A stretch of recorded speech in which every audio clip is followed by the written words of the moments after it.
and then I'm talking to myself for 5 minutes, and then we fall behind. Times and Projectile motion. concerts are synonymous, but for this DJ, his good times came to an end from what we hope will be his last stage dive. The object here is to run, dive, and be caught by the concert goers. Well, he ran, he dove, but no one got around to catching him. Fortunately, he lost only consciousness. The rest of him remained relatively intact. So that's one example of projectile motion. Inches from the bottom of your screen. That line is where envy stops. Here's the second one. If you're thinking about throwing someone in the pool, make sure there's one there. That's the third example. She's not very impact happy, is she? Fourth example. All right, guys, projectile motion is everywhere. Projectile ever got is projectile motion. This arrow is projectile motion. Bombs are projectile motion. And whenever the doctors are operating on you, when they pull out the internal organs and squeeze them really tight, trajectory of those organs is also projectile motion. Speaking of projectile motion, I was trying to let you know that I had to go to Angleton to get. Here's a slight mind twister. By the time I got back, is all right, guys. You have to. Almost time for me to start class. In fact, I'm in class right now. You have to mute yourselves. All right, so here's a slight mind twister. Notice that he's holding she's holding a rifle, exact same height. Okay, so as soon as she pulls the trigger, he's going to drop the bullet. So the question is, which bullet is going to land first? One which is dropped, or the other one which is fired from the same height? What do you guys think? Just put it in the chat if you want to. All right, so I see one. Connor says both of them at the same time. Jonathan says drop one is going to land first. All right, so what else? All right, so that's as far as we got. 2 comments. Okay, the comment. Okay, so most of you guys say the drop bullet will land first. All right, it's the common sense. Okay, so every single person who says something, give yourself 5 points. So far, so good. Common sense will argue that it's going to land first. Why? I mean, there's a lot of force behind this bullet. So much force, in fact, that if you were to stand in front of it, it can literally kill you. All right, so this bullet is just going to travel like half a mile, maybe a mile. And this, on the other hand, is going to fall unimpeded. So the argument is, and you will agree with that, this bullet is going to land first. All right, so that's the argument that most people would present. Is that a valid argument? Because I see someone, Connor says, both of them will actually reach the ground at the same time. So which one is the best argument? Which one is the right argument? Forget the best argument. The best argument may be the wrong argument. I give you a really damn good argument. All right, that's a very commonsensical argument. Okay, so this was a slight mind twister. Okay, this is not really that complicated. So common sense versus whatever physics is going to come up with. The next one that I'm going to give you is a mind twister. Imagine that you are an animal lover. I mean, some people like cats, some people like dogs, some people are monkey lovers. Imagine that you love monkeys to an extent that you're volunteering at a zoo. Okay, so your boss comes up to you one day and says, "Hey, the monkey that you're in charge of has escaped. You want to know how's that even possible?" So they got a story for you. All right, so here's your monkey.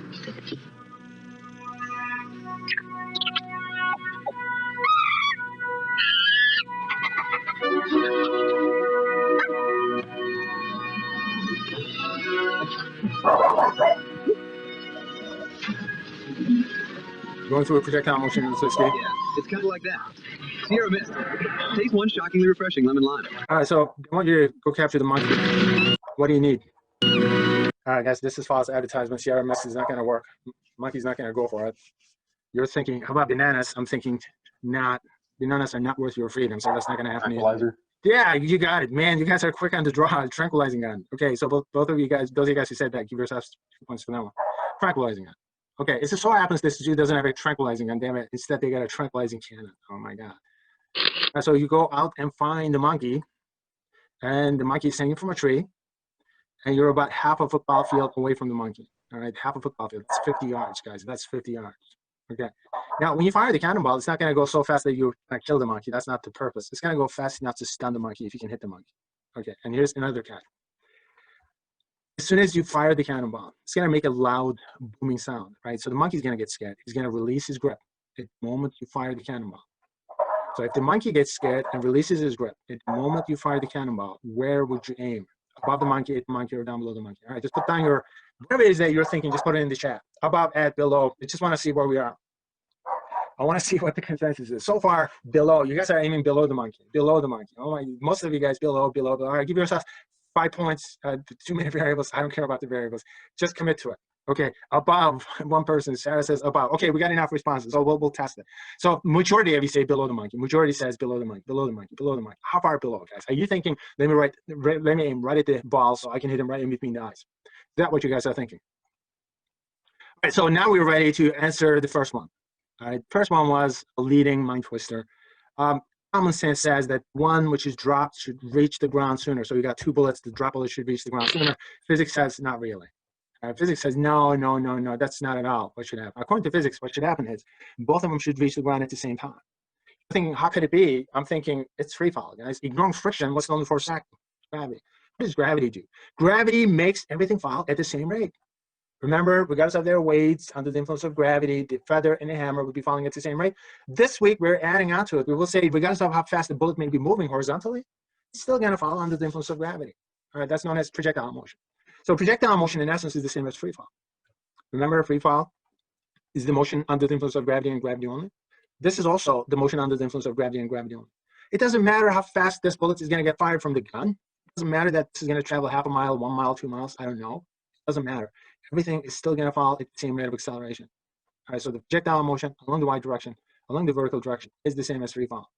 In fact, Mythbusters conducted this little experiment. All right, so this is one of my favorite shows. Is needed to match the solar light. Used to be. The drop versus fire. In 3, 2, 1.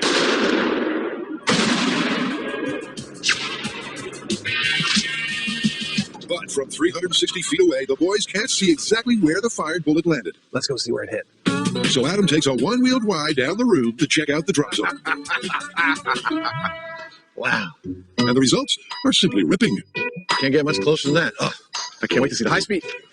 So, dude, this bullet carved a streak right under the drop zone. I think this might be the shot we've been looking for. In real time, it's impossible to tell what happened. Until Adam analyzes the high speed and crunches the numbers. 3677 minus 3915 equals 238 divided by 6. Dude, the difference is 39.6 milliseconds. Which means it's less than the human eye can make out. So after days of brain-teasing tests, the Mythbusters can claim a world first for themselves. And a victory for physics. Victory for physics. Or is it a victory for physics? Let's go back. The drop zone. Okay, guys, common sense says the drop bullet is going to land I first. think this might be And the drop bullet lands first. What do you mean by victory for physics? the shot we've been looking for. According to physics, they were supposed to land at the same time. Did they land at the same time? That's negating air resistance. So the shot bullet was much faster. So the air resistance, I'm assuming, I don't really know, in the downward direction because v squared should be higher in theory. Okay, so Sarah, I'm going to give you 5 points for commenting. Okay, did they land at the same time? The answer to that question is no, obviously. Okay, so according to physics, they were supposed to, and when they did the experiment, the drop bullet ends up landing first. But then again, now we have to look at it a little bit more carefully. The drop bullet landed before the fire bullet, right? By, what is it, 39 milliseconds? What's that 39 milliseconds? It's about 40,000th of a second. That's 400th of a second. Okay, so the time difference is very small. And that's known as experimental error. Okay, guys, there is no perfect experiment in real life. There's nothing about life which is perfect. Take a look at this here, 2020. All right, so crap happens all over the place. Mythbusters spent literally days trying to perfect this experiment. They tried their best to minimize the error, and that's the best that they could come up with. All right, and there's a reason why the fire bullet ends up landing second. Okay, not the first, but the second, because there's a bit of time spent inside the barrel, so it doesn't stop falling immediately. On top of that, the fire bullet, what does it do? It spins.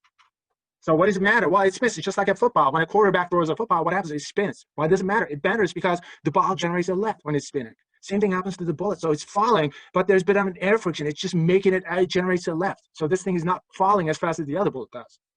It's remarkable that it still lands almost at the same time. So well within experimental error, and this is the proof of the pudding. Yeah, they do land at the same time. So this is a victory for physics. So what do we know from this experiment? We know from this experiment that projectile motion is the same as free fall. All right, last week we knew that the weight didn't matter, the size didn't matter, the mass didn't matter. Everything was falling at the same rate.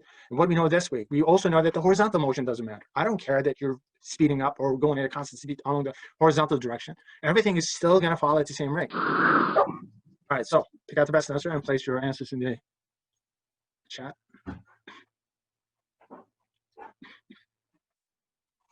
Okay, very good. I see a lot of C's. Give yourselves 5 points. That's right on. Okay, so simple enough experiment. That is in free fall. Yellow is in projectile motion. Critically, notice that they follow the same distances at the same time. All right, simulation that I did is not working on PowerPoint. All right, projectile motion. It's going to have two components along the y direction, along the x direction. Along the y direction is speeding up under the influence of gravity. So this is free fall. Along the x direction, ignoring effects of air friction. There's no reason for this object to speed up or slow down. So notice that it keeps moving at a constant speed.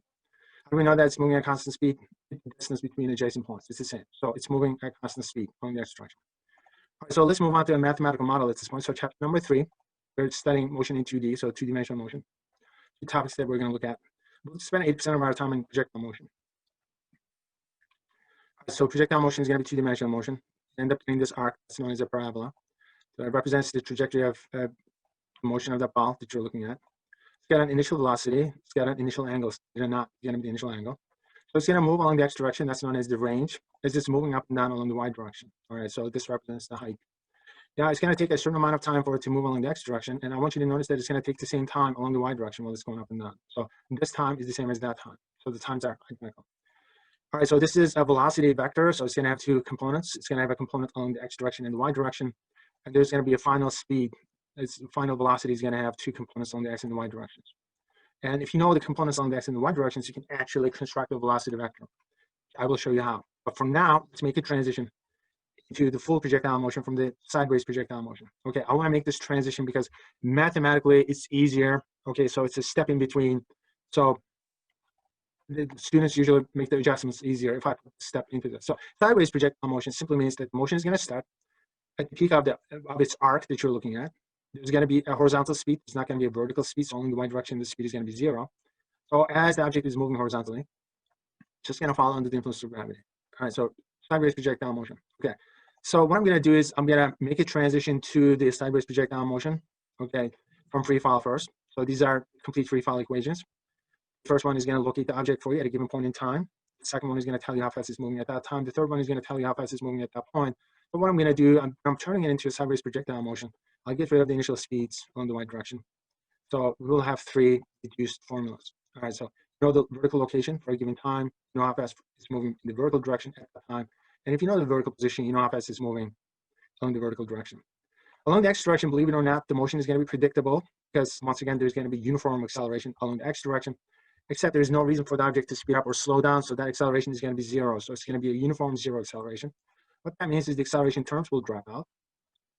As a result, these are going to be reduced to 3 equations. All right, so final speed is going to be the same as the initial speed. The squares of the final and the initial speeds are the same, so the last equation is redundant. So everything is reduced to 5 formulas. Okay, so play with those 5 formulas. So 3 formulas from free fall. These are the reduced formulas. There's no initial speed along the y direction. Along the x direction, there's no acceleration, so the acceleration is going to be 0 along the x direction. All right, so free fall, projectile motion. Notice that they travel the same distances within the same time periods in the y direction. Along the x direction, this thing moves horizontally, in this case at a given speed. So that's one of them is projectile motion, the other one is in free fall. All right, so we're focusing on If you're in Mexico and you can't decide sideways projectile motion. between the bullfight or cliff diving, we've got the perfect town for you. Here's one example of sideways projectile motion. Here's the second one. All right, so the sideways projectile motion is going to start on top of the peak of that parabolic trajectory. There's going to be an initial speed along the x direction. Case in point is the fire bullet. All right, so it's being fired from this height. There's going to be a horizontal speed for lengths. All right, so this is the projectile motion that we're looking at. All right, so now that we got a mathematical model and we have a bit of an understanding of what should happen with fire bullet and the drop bullet, let's do it mathematically and check to see if the mathematical model that we have actually works. All right, so we will fire a bullet horizontally, so it's going to get projected along the horizontal direction. It's going to fall under the influence of gravity. All right, so a bunch of stuff is given. So this is the amount of time it's going to take for it to fall. And within the same time period, it's going to move horizontally in this direction.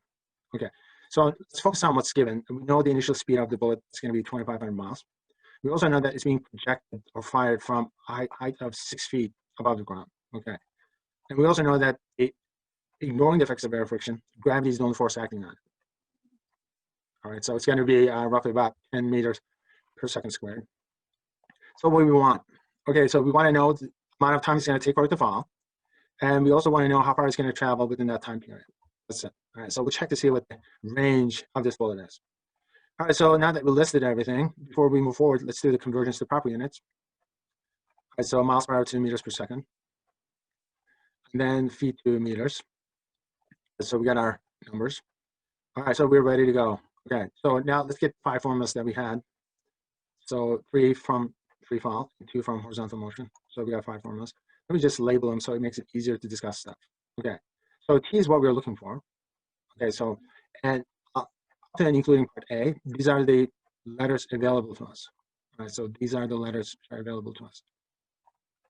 All right, so, okay, so these are the letters that are available to us. Okay, this is what you want. All right, so which means that we have to focus on those formulas that have T in them. All right, so what do we have? The first one has T in it, second one has T in it, fourth one has T in it. So which one do we get to use? Let's start off with the fourth one. Okay, so we got T, it's got T in it. It's got the initial speed, that's promising. It doesn't, also it has X in it. And we don't have an expression for X as yet, so it's got 2 unknowns. Because it's got 2 unknowns, 1 equation, 2 unknowns, we're good, we can't use that. If you look at the second one, once again, it's got T in it. We know what G is, but we don't know what the final speed is on the y direction. So this is no good. So now focus on the first one. All right, it's got T in it, which is good. We got an expression for G, so that's also good. And we also have an expression for the letter Y, so that's also good. So it's got 1 unknown, so that's the one that we will use. All right, so we'll just pick that one. So that's the one that makes sense to use. All right, so sub for T. So I move things around like they're my unknowns on the left-hand side. So get rid of 2 and get rid of G. Square root both sides. We're done. Okay, we're done. All right, so that's the final equation to which we will substitute the numbers.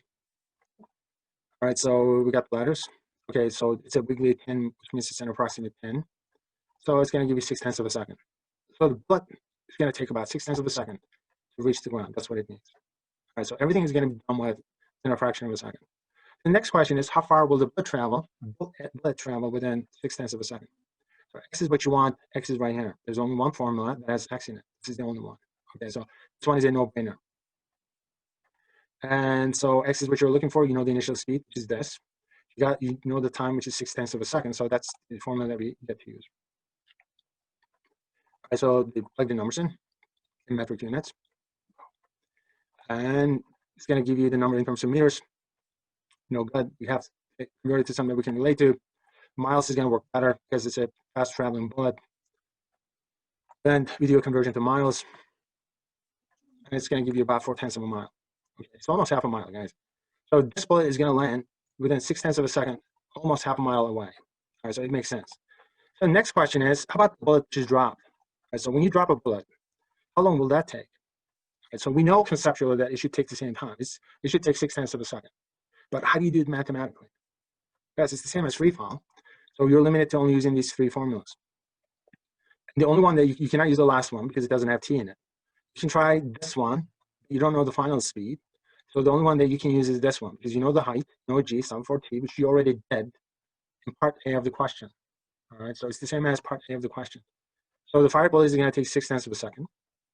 Drop bullet is also going to take 6/10 of a second. So they will land at the same time. All right, so the mathematics, the model that we came up with works. It agrees with our observations. All right, so put down your responses in the chat.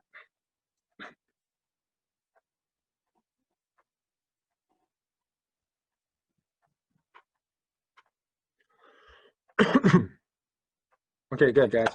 If one of them takes 4 seconds, the other one is also going to take 4 seconds, right? The fire bullet and drop bullets will land at the same time. The one which is projected at 30 meters per second, if it takes 4 seconds for it to land, 60 meters per second is also going to take 4 seconds to land. Beautiful. Give yourselves 5 points.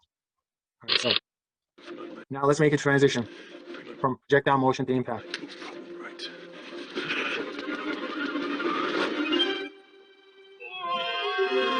All right, so projectile motion is going to end with impact. Impact could be soft, which means that you will have a really large acceleration time. Or it could be hard, which means that your impact time is going to be fairly small. Your acceleration time is going to be small. Television cameras are on hand to capture a death-defying stunt. Daredevil Jean-Louis Arola is about to attempt a dangerous mid-air plunge into the frigid waters of the English Channel. The risky maneuver calls for him to drop from the plane as it speeds above the surface of the water. Jean-Louis carefully climbs out and secures himself to the belly of the fuselage. The aircraft approaches the drop zone. Okay, so we got some problems here. Let's say 30 feet drop, and he's a stuntman, which means that this guy actually does this sort of stuff for movies. And when they shoot these scenes, and today most of they do special effects, but if they have to get a stuntman to do something like that, they would get a physicist to do the computations for it, just to make sure that no one is getting hurt. All right, so from the looks of it, someone missed the point. I think they end up focusing too much of the distance fallen and less on the fact that the airplane was moving horizontally. And this doesn't look too good at this point. Okay, so the question is, what were the impact that this guy underwent? Question number one, is that survivable? If it is, what's the damage? Okay, so let's do an analysis on this one. So what do we know? We know that the airplane was going at 80 miles per hour. And then when this guy jumped, he fell about 30 feet. That's it. That's all the information that you have. From that information, can you figure out whether or not the impact is survivable? Okay, guys, your test question next week is going to be like this. All right, so you're not going to have a lot of details. I'm going to give you the essentials. And out of that, you should be able to do a complete analysis. And how it is done is something that I will show you first. First thing I'm going to do, I'm going to step you through it so that you can see how the work is done. Next thing is, this is calc-based physics, which means that your problem-solving skills have to be a little bit more sophisticated and sort of problem-solving that we're using so far. All right, so what do we know? 80 miles per hour horizontally. That's how fast the airplane is moving. So when he jumps, he's already moving in the same direction at the same speed. Horizontal speed is going to remain the same all the way down. There's no reason for him to go any faster or slower. All right, once he's airborne. And while he's moving horizontally at speed, he's going to fall 30 feet. I'm going to drive this out. So he's moving 80 miles per hour horizontally as he's dropping on the y direction for about 30 feet under the influence of gravity. All right, and then he's going to land in water. All right, so let's figure out the vertical speed component of the final speed, y component. Figure out the horizontal component of the final speed. If you know the vertical and the horizontal components, now you can construct the final speed itself. All right, so figure out the total speed. And there's a bit of a shallow angle here, so figure out the angle of impact. And that's it. Okay, so that's our starting point. So figure out the final speed, and then we'll do an impact analysis. So I listed everything.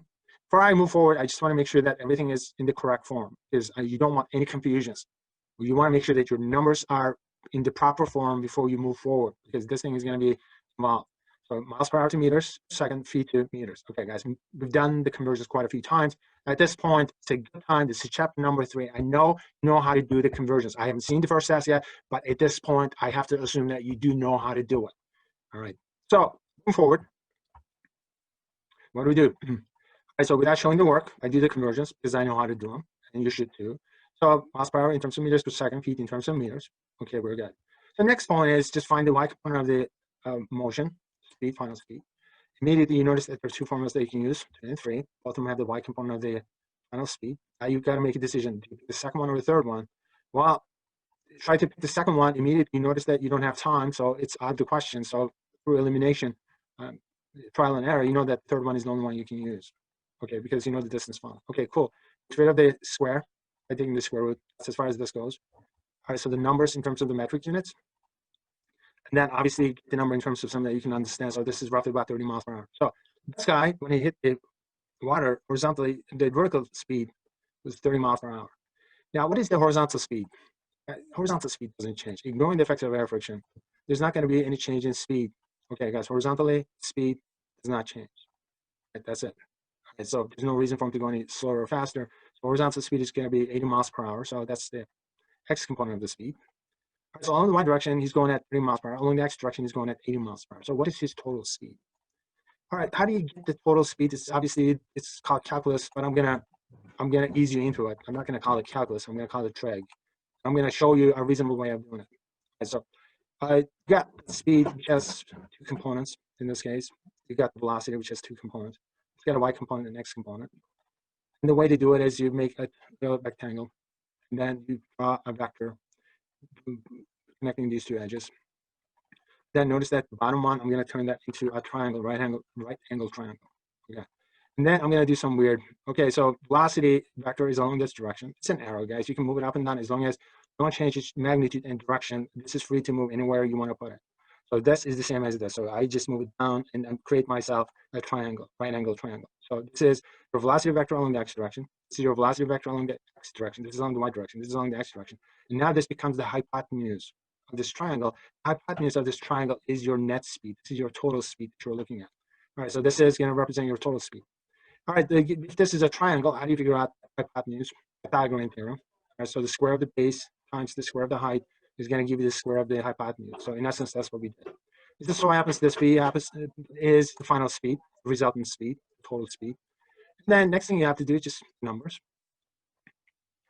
All right, so in terms of meters, this is what you get, but you're interested in the speed in terms of the number units that you're interested in, that's 86 miles per hour. Okay, so the impact that you saw was a guy hitting the water at 86 miles per hour. Okay, so another thing I'm interested in, angle of impact at this point. Okay, so I can construct that's the speed. So with the angle now, I get a velocity. So what is angle of impact? That looked very shallow the way he hit water. So the way to figure out the angle of impact is, number one, the angles will always be measured with respect to the x-axis. So it's going to be right there. And this angle that you're looking at is the same as this angle inside your triangle. Got it? All right, so you know the y component of the speed. You also know the x component of the speed. You also know your total speed along this direction. So which means that you can potentially use the sine of the angle, the cosine of the angle, or the tangent of the angle. Now, traditionally, we like using the tangent of the angle because normally you would figure out the x and y components of the speed first, and then from that, you can easily figure out the angle of impact. So traditionally, that's what we use, so that's what I'm going to use. So by taking the inverse of tangent of both sides to isolate the angle, all right, so into the formula, you got the numbers with metric units. And that's going to give you a shallow angle, which is about 21 degrees.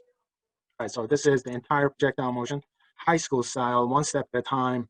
All right, that's it. Okay. Next thing I'm going to do is I'm going to now, I will tie the projectile motion to impact, and then we'll do an impact analysis. All right, so let's analyze the impact. There will be some assumptions that's going to go into this, and I'm going to clarify every single assumption as I'm making these assumptions, because the accuracy of the results will depend on the accuracy of the assumption. So I'll just justify the assumptions as I'm making it. Number one, I'm going to end the motion right at this point. There's a secondary impact. Notice that the person bounced up. Mathematically, it's kind of complicated, but it's doable. But just too much work. I don't want to complicate it. This is just a lecture. So I'm trying to get a really good estimate of what happened to this guy. So I'm just going to go hit water at 86 miles per hour. That's 39 meters per second, roughly. 40 meters per second.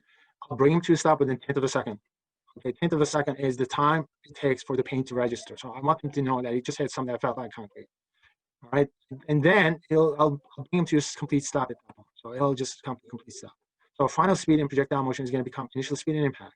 This is going to be his impact time. Roughly, I'm giving him 10th of a second because the water is going to give. Then it'll come to a complete stop. So there's no bounce or whatever. So we're ignoring the reality. So what is the acceleration in terms of g's? So what do you know? You know that number one, something's going to happen to the body. Bones will crumple or crash or break or whatever. So the body's going to go through a jerking motion. So which means that I want to get a good estimate in terms of what the average acceleration is. Okay, notice that I modified the notation. So I said this is the impact, estimated impact time, estimated impact time. So these are just estimates. I'm trying to get an idea. So I'll also make the assumption that it comes to a complete stop. Boom. Okay, so there's a negative, which means that it's slowing down. All right, so we do the numbers. Okay, and then move the decimal to the left. It's going to give you about 38 Gs, about 40 Gs for a fraction of a second, 10th of a second. Okay, now we have to draw a conclusion based upon that. I'm thinking give and take 40 Gs for 10th of a second. That's what he's going to experience. So the question is that survivable? Now you have to draw, you have to come up with a conclusion. Every single test is going to ask for a conclusion. All right, so is that survivable? Can you survive 40 Gs for a fraction of a second? So what do we know, guys? We know that you should be able to survive under extreme constraints, up to 140 Gs. So 40 Gs should be survivable. For 10th of a second, you should be able to survive that. In fact, John Stapp survived. He didn't survive this number. Yeah, so 40 Gs is survivable. Except there's a problem. This range, anything over 25 Gs, potentially you're breaking bones. All right, so of course you can break your neck and die from it. But more than likely, barring breaking your neck, you should be able to survive this. So the conclusion is, it should be survivable with broken bones. That's what it is. All right, so now this conclusion was sensitive to the assumptions that I made. So let's go back. Now that we got a rough idea of what he was experiencing, let's try to come up with a little bit better conclusion out of this. Okay, so move forward. Now, he's up with the fuselage. The aircraft approaches the drop zone. All right, so in my assumption, it came to a stop at this point. In reality, he did not. What happened was he bounced at that point. Television cameras that approaches the drop zone. Instead of coming to a stop, he just bounces. His impact time is actually shorter than a tenth of a second at this point. Okay, so whatever happened, he didn't feel it at this point. The pain is not going to register. On top of that, not only did he not come to a stop, he ended up changing direction. So this acceleration is going to be more than 40 Gs. Potentially it's 50, possibly 60 Gs. This is large enough to shatter bones. I expect him to be able to survive that, obviously, unless he broke his neck, which he did. Quite a few broken bones. Slams across the surface of the water. And that's exactly what happened to him. He ended up breaking his ribs. He passed out immediately. He has no recollection of what And happened. now, he's not moving. And he survived. Another look at the ill-fated stunt reveals that the plane was traveling much too fast, like smashing into concrete. A rescue team quickly moves in and soon has Jean-Louis safely out of the water. Okay, so you will get to do the same problem. This time you will apply it to a different case. Again, I guess this is going to be your homework. I'm not going to collect it. And you will get a weird version of this problem on the test. according to plan, as they leapt off the bridge while My recommendation is know how to do this as many ways as you can. tethered to the cable. And you won't be able to solve it one step at a time. There's a good reason for it. Stand up.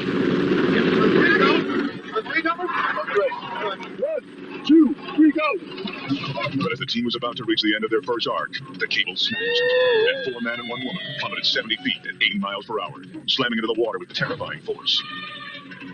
Okay, I'm on the outside helmet cam. Kenny, myself, boy, Sarge. She does the front flip. Here we come, going into full velocity right here. Probably reach about 78 miles an hour, right about here, 78 miles an hour. You'll see the harness disconnect from the cable right there. Didn't see, just disconnect. My arm goes out, and here we come to the water. Pow! Oh, a ton of bricks. So look at the splash, like 40 feet. Wicked action, though. Again, Okay, I'm on the outside, does the front flip. Here we come, Okay, so by the time I'm done with you guys, going into full you'll be seeing it at least 10 more times. velocity right here. There's a lot of physics packed into this clip. Probably reach about 78 miles an hour, right about here, 78 miles an hour.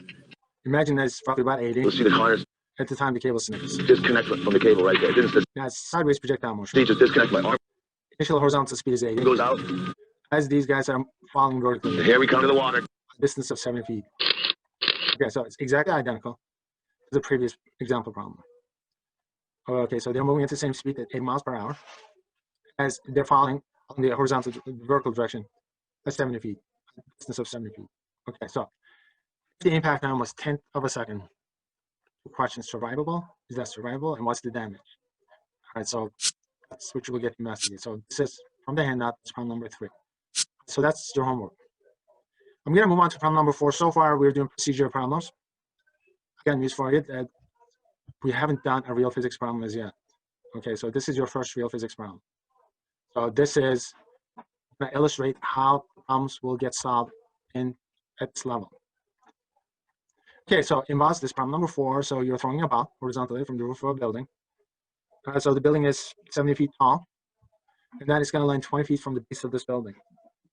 So the only thing I want to know is the initial speed of the ball. That's it. Wow. All right, so I'll draw things out.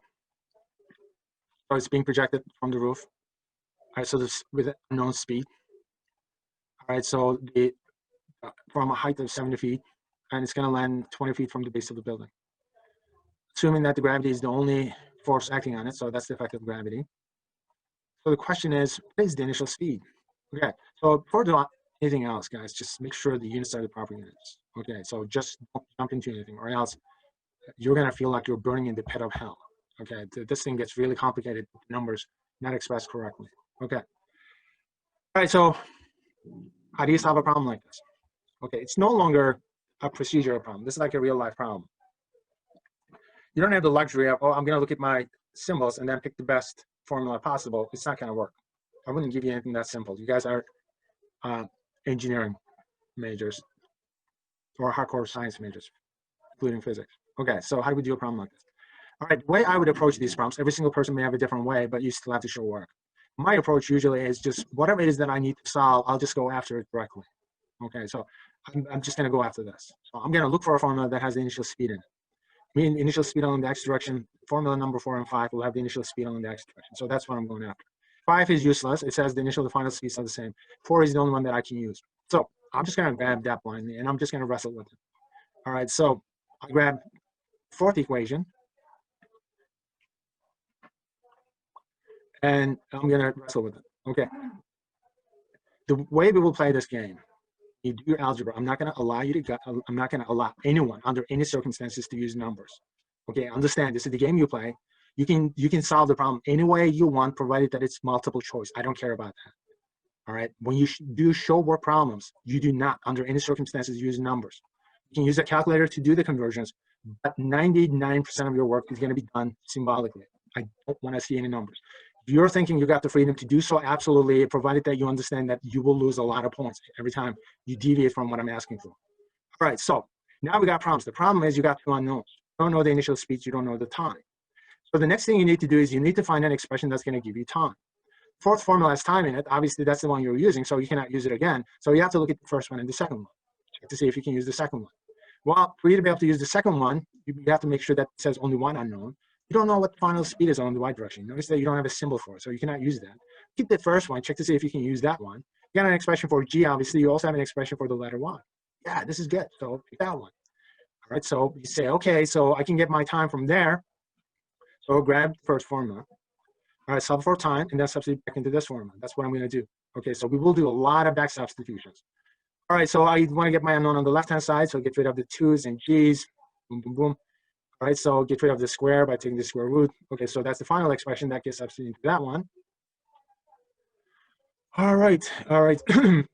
Before I isolate the initial speed on the x direction, I check to see if I'm done. Do I have a number for x? Do I have a number for the letter y? Do I have a number for g? I check. So I got a number for the letter y. I got a number for g, so I'm good with that. Do I have a number for x? I do. So solve for the initial speed on the x direction. Right. So I'm not going to show work at this point because evidently I was running out of time. So I end up dividing both sides by the expression of the radical, and then I inverted the radical, so I was able to isolate that one on the left-hand side. And into this formula, you put numbers. Okay, so at that point, I stopped working. Okay, I think I ran out of time at that point, so I have to go back and complete it. But this is how it is done, guys. This is how it is done. So this is the way you guys will have to get used to solving problems. All right, so this is a standard way of solving problems in physics as well as in engineering. Okay, so we got 5 minutes to go. All right, so okay, now let's make a transition to fluid technology. Presenting It's metal. Oh, boy. Medieval Knievel. So what angle maximizes the range? Thank you. Thank you very much. You're brilliant. Please. Not everything can be as good as the original, but Diet Dr. Pepper is. Obviously, it's not the right angle. So what angle maximizes the range?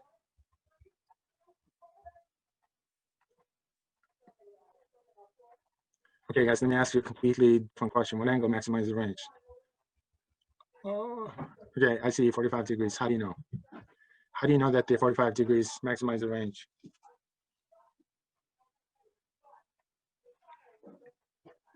All right, so those of you guys who say 45 degrees maximize the range, how do you know that?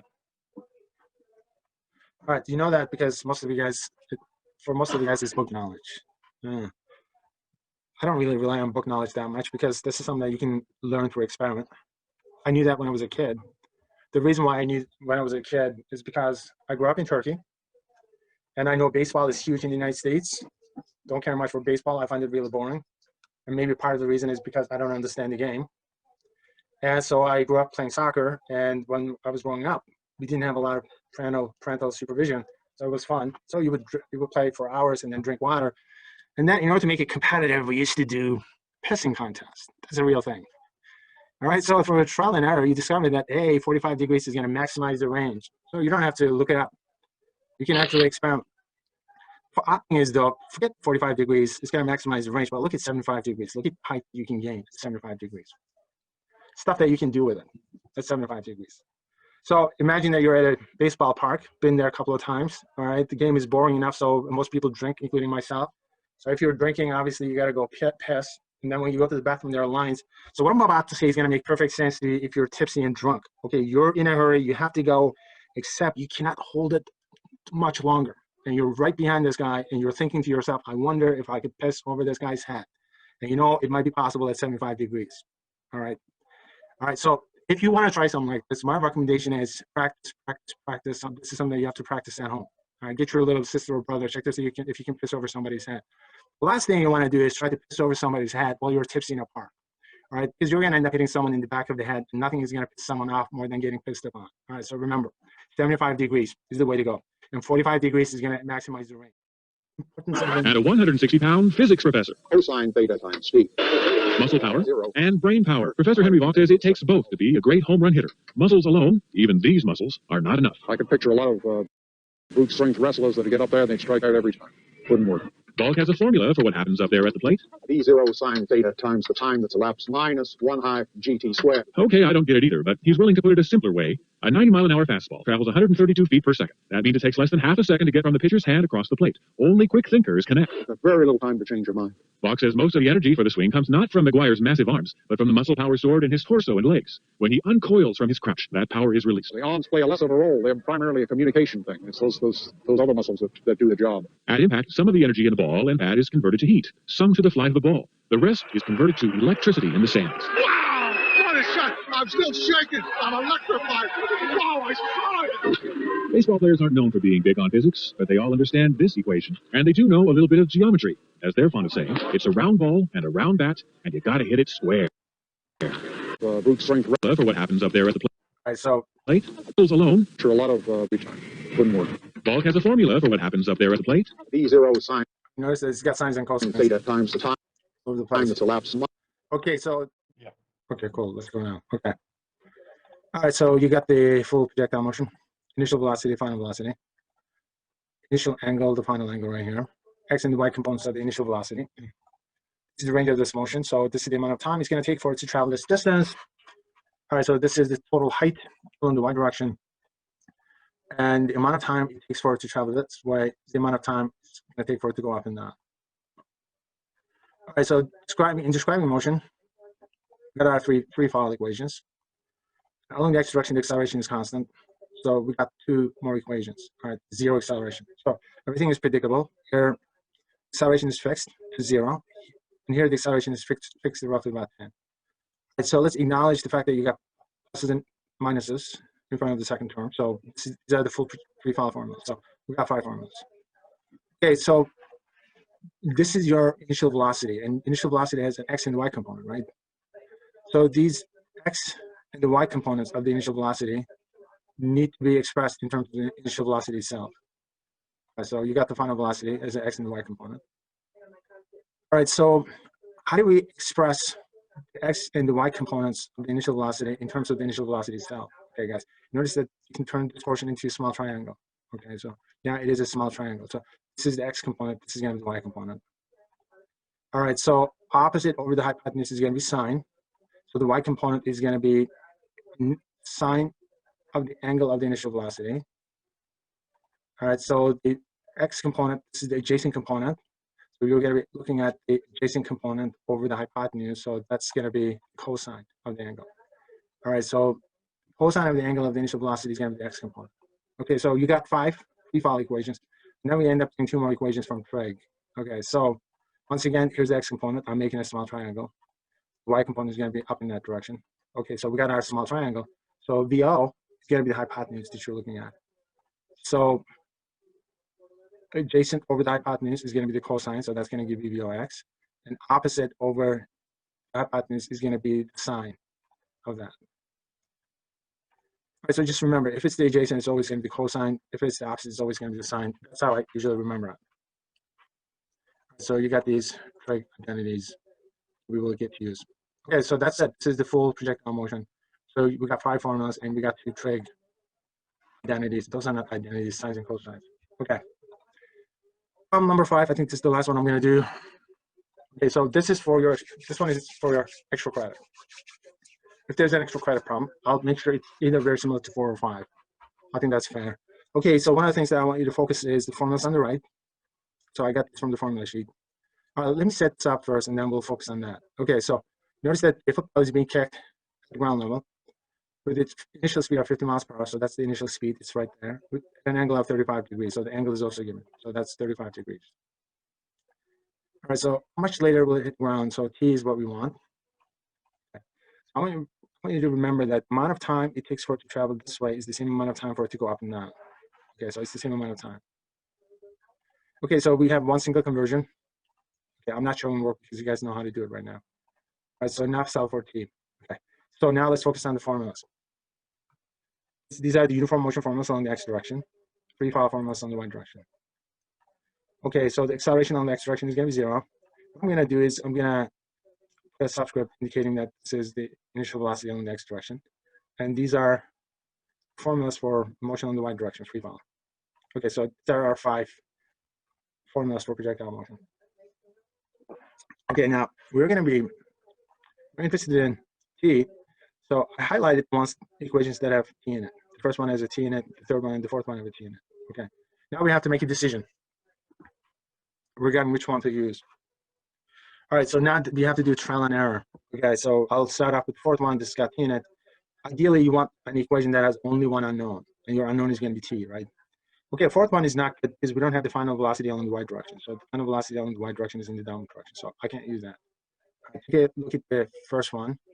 All right, so x is not given, so we can't use this one either. So I'm looking at the symbols. I don't have a symbol for it. So that's one of the advantages of listing everything. So I only look at the symbols. It's useless. It's got 2 unknowns. This got 2 unknowns. And then I'm focusing on the third one. The third one seems promising. Okay, so it's got initial speed along the y direction. So the initial speed along the y direction is going to be the y component of the initial speed. So I got a term for that. So I'm happy with that. So I can play with. I know what g is. It's roughly about 10. But what is y? Okay, guys, this represents the final height, right? So what is the final height when this actually comes back down? So what is the final height? It's going to be 0, right? Immediately you go, wait a minute, and now I can handle this, right? So this, for you to be able to pick this, you need to have awareness of what's going on. And it's not a mathematical awareness here. This is like being able to picture what's going on. That's part of the reason why it's that you actually draw things out. All right, so I'd say third one, the one that I'm going to pick. And so I'm going to pick that out. Now, another thing that we have to do is notice that, okay, first thing is at the end of the motion, at the end of this tth second, all right, time period, height is going to be 0. Okay, so I'm going to indicate it right here. Hey, I'm going to say this height is 0, so which means that this term goes away. Now I can solve for t, and then we have to make a decision. The decision is, what do we do with these pluses and minuses? Okay, when do we use a plus and when do we use a minus? That's what the question is. Okay, it entirely depends on the direction of the y component of the initial speed. If the direction of the y component of the initial speed is going up against gravity, gravity is going to have a negative effect on your speed, right? It's going to slow you down. I said it's going to have a negative effect, which means that use that negative. That's what I'm saying. If your initial speed, the y component of the initial speed is pointing in the downward direction, gravity is going to have a positive effect, which means that it's going to make you go faster in that direction. If that's the case, use a positive. All right. I mean, you can read books, and each and every single book is going to have a different explanation. I just want to come up with an intuitive explanation. To me, this explanation always works. So look at the direction of the velocity, y component of the vector. If it's going up against gravity, gravity is going to have a negative effect on it, which means that it's going to slow it down, so I'll use negative. If it's pointing in the downward direction, in the direction of gravity, if that's the case, the gravity is going to have a positive effect on it, so it's going to make it go faster. That's it. So in this case, the component of the initial speed, okay, y component of the initial speed, is pointing in the upward direction, so it's pointing in the opposite direction of gravity, so which means that I'm going to use the negative. All right, notice that you make decision, you make all these decisions, decision after decision. And none of these decisions are mathematical right now. You're looking, checking to see which terms to use, which formula to pick. Okay, so finally, this is where we are at. Okay, this is what we're trying to isolate. So how do you isolate it? At this point, we're within the domain of math. Okay, so I don't care how you do this. The way I do it is I'm going to move the entire chunk to the right, so this becomes positive. All right, so the math instructors will hate me for it. I don't care how much this is. And then I'm going to get rid of, I'm going to move things around. I'm going to get the t squared on the left, and then get rid of gn2, multiply both sides by 2, and divide by g. And then I'm going to say this is t squared, this is t, so square and t will cancel, and we're done. Okay, I did a lot of algebra. Okay, so for those of you guys who are good, you could go from this step to that step in your head. I don't care. Everything that brought me to this point is physics. After that, it's a little bit of algebra. Okay, so are we done? No, we're not done, because now we have to figure out what initial speed is on the y direction, because they gave us the initial speed. Okay, notice that the initial speed does not have a y component, so we will be interested in the y component of the initial speed. So the y component is going to be the opposite of the adjacent, so which means that we have to use the sine of the angle. All right, so initial speed times the sine of the angle. So the sine of the angle of the initial speed is going to be the y component. So substitute that back into that formula. The rest is just the numbers. Just put them in. Okay, wiggly 10, which means that the center approximation for gravity, acceleration due to gravity. And that's it, guys. It's about 2.5 seconds. All right, so the ball is going to be in the air for about 2.5 seconds, and that's it. Cool. All right, so while you're watching the video, just go back and practice it. That's what I'm going to say. Problem number 6, I'm going to skip this. This is for engineering students. This is way too cumbersome. Was killed and more than 100 hurt yesterday when a United Airlines jet traveling from Japan to Hawaii suddenly took a big dive. 11 of those injured are still in the hospital tonight. Correspondent Bob Orr reports. All right, so this one. All right, so this one was your observation in the beginning of this semester. Flight attendants who were in airplane the process of flying into air turbulence dinner were slammed headfirst into overhead luggage bins. I went through the ceiling, said this battered passenger. I was panicked, said another. People were crying everywhere. The jetliner with 100 injured, a dozen seriously, turned back to Tokyo. Dazed and heavily bandaged passengers walked off the plane. Others were carried, and paramedics worked feverishly but without success to revive one Japanese woman who died of head injuries. Well, turbulence is a common occurrence. Deaths and serious injuries. So when the airplane flew into air turbulence, a bunch of passengers got slammed against the ceiling. So the question was why? 2020 had a whole episode on it. I don't know, like almost 15, 20 years. You're about to see incredible footage of what some call a white-knuckle flight. Anybody whose plane has been rocked by powerful winds knows what that means. But sometimes the air currents... Okay, guys, just watch this and then go take a break. ...can be so sudden and so violent that things and people fly around the cabin, and travelers fear the worst. How dangerous is clear air turbulence? Can you protect yourself? I think the life-saving information I heard from people who've survived this terrifying ordeal is worth passing on again. It's a moment every air traveler dreads. A jetliner tossed around like a toy in high winds. You know the feeling in midair. Now watch it from the ground in this rare video. Struggling against the fierce gusts, the pilot aborts a risky landing in California by going to full power. A close call. The passengers who've been through it, like Kenny Vance and his friends 2 years ago, usually assume the worst. I knew that we were going to just fall out of the sky and we were going to crash. You know, I'm dead. Imagine that fear holding a small baby. Tara Converse did on a flight in 1996. I was thinking that it was over. That was, I thought we were all gone. Ladies and gentlemen, we're sorry about this choppiness. It's quite windy here today in the mountains. Pilots call it turbulence, but for many frequent flyers, it's another word for panic. We'll ask everyone, including the flight attendants, to remain seated with their seatbelts fastened, please. No camera has ever captured the actual moment of crisis in the air, but the movie Turbulence came close last year.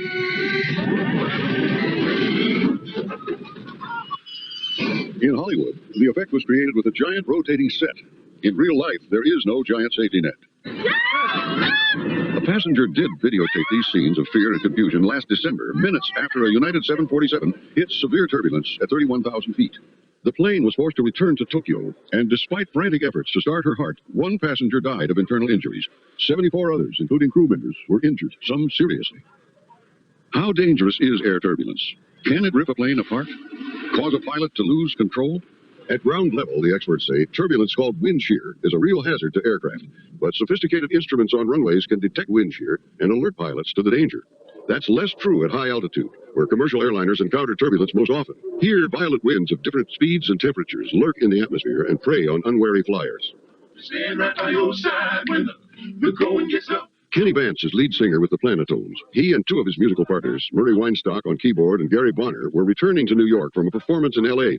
Their flight ordeal began on a clear day high over Colorado. We hit what seemed to me like a rogue wave in the middle of the ocean. It's like a huge wave, and the plane shot up in the air at this angle. Up, just straight up in the air. And I flew out of the seat, and you could see all of the other people that were also flying out of the seat. As soon as it reached the high point, it started to drop, and at that point, the stewardess was on the floor, was boom, thrown to the ceiling.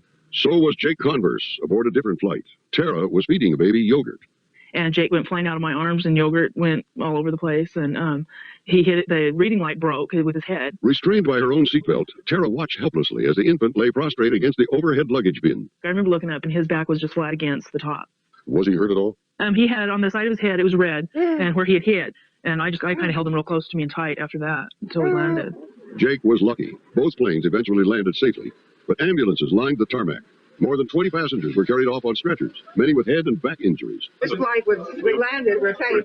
Turbulence is the leading cause of in-flight injuries. Every year, more than 50 passengers are seriously hurt, usually because they've ignored warnings to buckle up in storm-related turbulence. Clear for takeoff, 115,000 feet. I recently took a simulated flight on a 757 and experienced firsthand how commercial pilots handle turbulence on the flight deck. 130. P1. Okay. Rotate. Positive rate. You're up. You're up. Senior American Airlines Captain Warren Vanderberg, who trains other pilots, was at the controls. We took off from Vail, Colorado, and climbed toward the Rocky Mountains, a region notorious for bumpy air rides. We look out to the horizon to see it's starting to get rougher. Our first encounter, the fringes of a thunderstorm. Cockpit radar detects it 40 miles away. Now, we avoid these things by a very large margin, but nonetheless, it's a disturbed air mass, so there's going to be some bumpiness as you pass through that area. Telling Denver we're going to start a right turn here to head 105 degrees. Professional pilots avoid flying directly into storms they can see, so they're seldom dangerous. Not so a phenomenon called clear air turbulence. It's invisible, says America's chief meteorologist Warren Qualley. Clouds you can see. Radar sees precipitation. It sees thunderstorms. Radar does not see clear air turbulence, and that's the difference. Severe clear air turbulence is very rare. That's what the planetones and converses experience. It strikes most often above mountain peaks where the winds flow like waves. Small clouds called rotors form within the motion and then quickly disappear, leaving a vicious rotating air mass.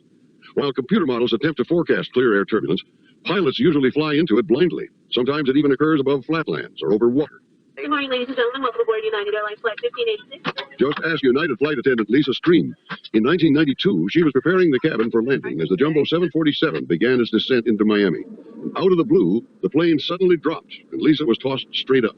I slid along the ceiling, and when we started to bottom out and I started falling back down to the floor, our passenger took my ankles, and he pulled me down, and we hit hard, and I kind of landed on the armrest. That's when the cart actually landed on the top of my foot. Flight attendants are especially at risk. Lisa's injury required surgery. Doctors amputated a toe, and she was unable to fly for 2 years. Why do people and things become projectiles when a plane hits rough air? Captain Vanderberg explains it's the laws of physics. The plane itself is still flying. It's not falling. It's flying perfectly well. The trouble is the environment it's flying in now is all going that way. And so as it heads down in that downdraft, as you might imagine, that will reduce the gravity possibly beyond zero, which would cause objects and people that are not securely strapped down to rise out of their seats. The biggest myth is that you're falling out of the sky and that the plane is breaking up. But they are not. American spokesman John Hotard says modern aircraft are built to survive extreme conditions. These planes are very, very structurally sound. Aircraft wings are designed to be flexible. In so-called stress tests, they withstand enormous strains never seen in flight. The wing finally shatters 150% beyond Boeing engineers' worst-case scenario. No modern jetliner has ever lost a wing to turbulence. And in this government test, an aircraft fuselage survives a 30-foot drop intact. But watch closely what happens to heavy objects stowed in the overheads. People bring everything imaginable aboard an aircraft. You can have small television sets, you can have radios, you can have boom boxes, all sorts of hard objects like that could go flying around if you get really severe turbulence. Like the sudden high winds that caught us by surprise in the cockpit. Looks pretty clear out there, Hugh. Don't see any signs of weather. Rain showers or storm. Onboard alarms alert us to an unsafe condition. But Vanderberg quickly takes manual control. He trains pilots not to rely too much on computer systems. He's convinced human hands are better at riding out turbulence like a surfer rides a wave. Okay, let's get stabilized again on course. High-tech devices to detect clear air turbulence are on the horizon. NASA will test a laser technology aboard this plane soon. But for now, there's a simple low-tech answer to most passenger injuries. I think everyone should wear their seatbelts all the time, especially kids. I think kids should be in car seats. Even a mother's love can't hold that baby safe. It takes a child seat to do that. That's the government's message, too. A message the planetones have taken to heart. Keep your seatbelt on at all times. In your opinion, do passengers take that advice as seriously as they ought to? No, Hugh, they don't. They become complacent. They don't listen to the flight attendant announcements. They don't listen to the captain when he says, I'm going to leave the seatbelt sign off for your comfort, but if you're in your seat, turn it on. If we ask you to sit down, it's not just because we want you out of the aisle, it's because there's a need for safety. Base leg to final for runway 18 right. As we approached Dallas Airport, Captain Vanderberg told me a secret.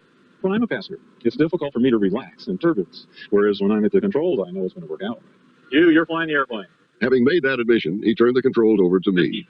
They start to clear. Start, pull back. Yeah. Beautiful. It was a relief to touch down. Of course, my encounters with turbulence had all been inside a gyrating flight simulator. We had never left the ground. Well, I've been on planes with you. We've left the ground, and I'm here to talk about it. It's been okay. But you know, Hugh, very often when the captain says, and I fly so much, he says, we've turned off the seatbelt, but you're free to walk around. Shouldn't he say, only if you have to or at your own risk? They ought to add something like that, really, because it's a fact that the seatbelt light was on when that passenger was killed in December. People ignored it, though, as he pointed out. It would be a great help if they did stress the importance of keeping it on. Right. The reason I'm raising that question is simple. Guys, here's your elevator going down. Everything is falling with the elevator.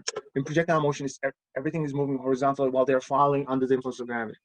If everything is falling under the influence of gravity, notice that the passengers inside the airplane should be seated up. All right, here's your passenger. This passenger is going to be seated up just like that. All right, notice that your passenger and the airplane are everything's falling at the same rate. You don't need to be buckled down. All right, so if it's projectile motion, if this is motion under the influence of gravity, you cannot possibly be getting slammed against the ceiling, right? So why then these people are getting slammed against the ceiling just like that? The reason why they're getting slammed against the ceiling is because this is not motion under the influence of gravity. Airplane is not falling because of gravity, not because it's heavier. Airplane is falling because it's being pushed down in an acceleration larger than the gravitational pull. All right, so what happens inside the airplane has nothing whatsoever to do with what happens inside the elevator. They're not even remotely related. All right, so the airplane is being pushed down by forces generated inside the air turbulence. So the acceleration of the airplane is larger than the passengers inside. Passengers are simply moving on, falling under the influence of gravity. The airplane is not falling under the influence of gravity. It's just being pushed down at an acceleration greater. All right, so how's that possible? That's something to investigate. That's something to do with the way the airplanes are designed to become part of the air mass that they're flying in. If the air mass goes up, it's going to take the airplane with it. And the air mass goes down, it's going to take the plane with it. So the problem happens when the air mass that they're flying in starts to go down. It accelerates at a rate larger than the gravitational acceleration. All right, these two pilots, notice that the airplane is upside down. And these guys are doing it purposefully. So they're actually accelerating at a rate larger than the gravitational acceleration. As a result, he's able to actually pour his water in. All children may soon need their own seats on airplanes. Right now, you don't have to buy a separate seat for children under 2. You can hold them on your lap. But the American Academy of Pediatrics and the FAA want that changed. The recommendation is for young children to be placed in child safety seats on airplanes to protect them from turbulence, which is the leading cause of non-fatal injury to aircraft passengers. The rule is expected to go into effect by the end of the year, and it certainly is a rule that's necessary. It's going to be, a lot of people are going to be up in arms about that one, unless they can get a discount. Are they going to be? It's got to be the way to do it, otherwise. It only makes sense. I mean, everything else has to be restrained. Even the cart that serves food has to have wheels that lock. So it's a good idea, but they've got to cut the price, otherwise parents are going to go bonkers. I don't know. Still a seat that's being held, so I don't know about that. They haven't said anything about that. Okay, thanks a lot. Okay. Thank you, Doc.